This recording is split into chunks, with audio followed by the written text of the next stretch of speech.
Since it's Father's Day, I figured I'd keep this one short and sweet because if you're a dad listening right now, there's a pretty good chance that you've already opened up your annual Father's Day starter pack, a pair of new socks, and a screwdriver set that somehow every father in America eventually accumulates.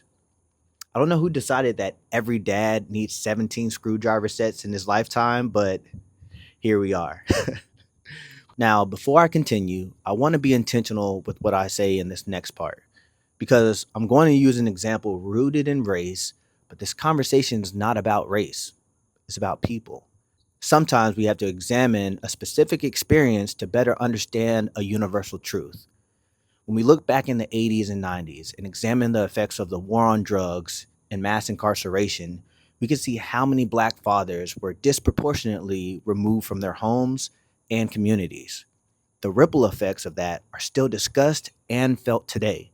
But this conversation isn't about black versus white. It's not about blame. It's about understanding what happens when one of the pillars of a family structure is suddenly missing.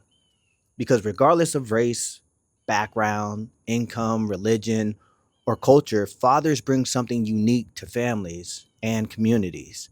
Now, I also want to say this because I think it's important.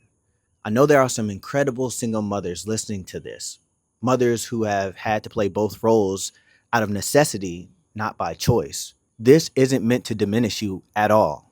In fact, I think acknowledging the importance of fathers actually further highlights just how remarkable many single mothers have been when they've had to carry the responsibility alone. But today, this one is specifically for fathers.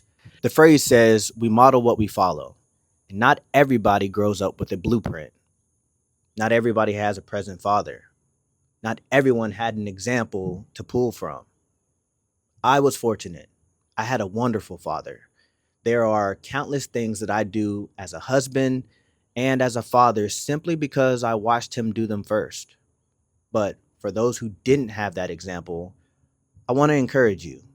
You are not disqualified from becoming an incredible father simply because you didn't grow up with one. Because fatherhood was never about perfection, it's about presence, it's about showing up, it's about consistency, it's about making your children feel safe, loved, and supported. This has been another Side Salad segment from the Salad Bowl podcast.